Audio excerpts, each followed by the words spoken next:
Welcome back to Lenz's Comic Corner, Classic Size Non-Classic. This is episode number 746 and Doubleshot number 650. Two more volumes of Ultimate X-Men. Okay, first up it is Volume 9, Tempest, collecting issues 46 to 49. Excuse me. This is the first volume of the run done by Brian K. Vaughan. And he has by far not very long story, not very long run. No. He only does. This is the first of. Yeah, this is the first of 5 story arcs he does.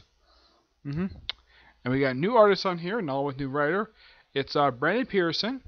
With this particular storyline, Storm goes punk rock, and this storyline is also noteworthy debut of the ultimate versions of Mr. Sinister, Apocalypse, who was a hallucination of him.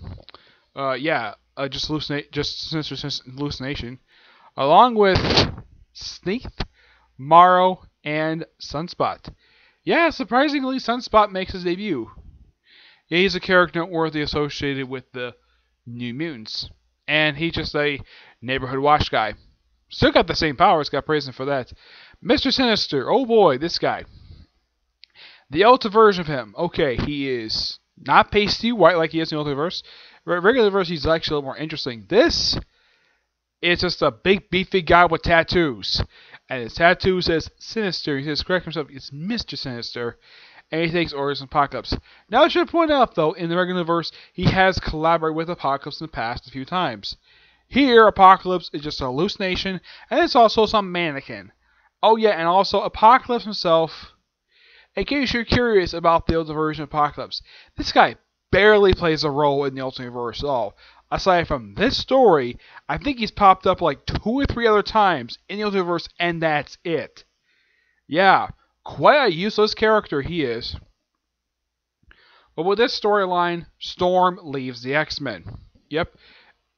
But she comes back a little bit later, but she's not gone for very long. Oh no. Yep. Yeah, and the one thing that I gotta praise about the Ultimate X-Men series, and this was apparent during Mark Millar's run, and I guess Brian K. Vaughan and both Bendis basically kept this up. Nick Fury is sort of a semi-regular character in the series, where he appears in almost every issue of this whole series, which is a bit unusual because in the regular universe, he didn't really appear in the only X book he appeared a lot in was Wolverine. Did he appear in any X that much? Not really. His appearances in that book were very rare. Volume 2 was the same thing, which became X-Men Legacy. Yeah, his appearances were very rare in X books. But in here, he appears a lot. He didn't appear this much even in Ultimate Spider-Man, which is kind of weird. Also, he didn't really appear even in Bendis' run. I gotta say, pretty good storyline. Sinister, make him a serial killer, that was a little weird. Yeah. But hey, it's still an interesting storyline. It's basically a murder mystery. I give this book a 9.5 out of 10. Next up is Cry Wolf. Yep, Cry Wolf. Yeah, it says in the back, Gambit returns. Yeah, first time since that storyline, which also had a debut of Hammerhead.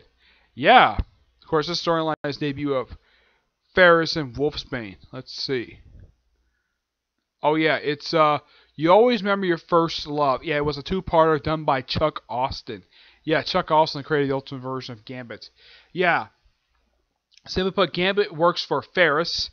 And so, yeah, and Ferris, like in the regular universe, twins and in an incestuous relationship. Not kidding. That's the thing with Ferris, that apparently Chris Klamoff thought was an okay thing to do. Have an incestuous relationship between 2 siblings. 2 people who are brother and sister.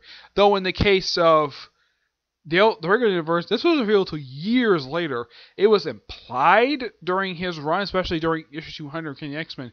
But it wasn't until like later writers that revealed, oh yeah, these 2 were in an incestuous relationship. Here, it's implied, but it's not downright stated. They refer to themselves as partners. And, of course, with this storyline, Rogue leaves the X-Men. Yep, and travels with Gambit, and she's not seen again until the annual. The first one, mind you. Yep. Really interesting little storyline. Yeah, a bunch of windows breaking, and of course Bobby Drake. Yeah, it seems like this guy just can't keep basically a woman to himself. Either he's infatuated with Rogue or Kitty Pryde. Yeah, it's a little weird. But I like the fact that Rogue went off a Gambit because, after all, currently in the mainstream universe, these two are married. And Mystique doesn't show up until a lot later. I know she does exist in this universe. I don't remember exactly when I had to look it up later when she first shows up. But yeah, fun little storyline.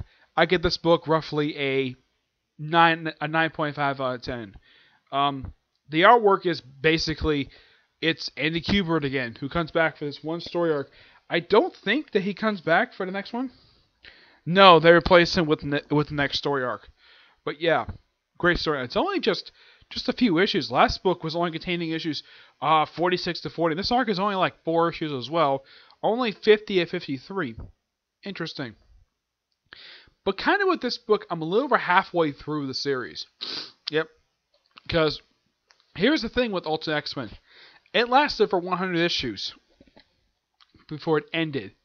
And it was gone for roughly a little over, at least about, I'd say about 3 years. Yeah, it was gone for about 3 years. Yeah, it came back in 2009, I think it was. Yeah, it came back right after the death of Spider-Man. And it lasted for 33 issues and had a few different writers. It had some interesting story arcs too. Though it did also bring some characters in the Ultimate Universe. Not as long as this one did. Of course, this one basically was trying to establish these characters. But the one thing you gotta praise about this series is the fact that almost every story arc has an Ultimate version show up, like a new character makes his debut in this particular universe. Though I gotta point out though that Hammerhead was by far the first character who is a Spider-Man villain and makes debut in Ultimate X-Men. Now Ultimate Spider-Man, yeah, in Ultimate Spider-Man review, he's actually alive. Though I think he got killed off again. Alright, so yeah, that's really it for this episode. Stay tuned for the next episode, where I'm bringing back some more Secret Avengers. Yep, I have 2 trades basically I'm going to cover for the next episode, okay? And of course, the episode after that, 2 more trades for Ultimate X-Men, okay? But until we see you on the next review, bye.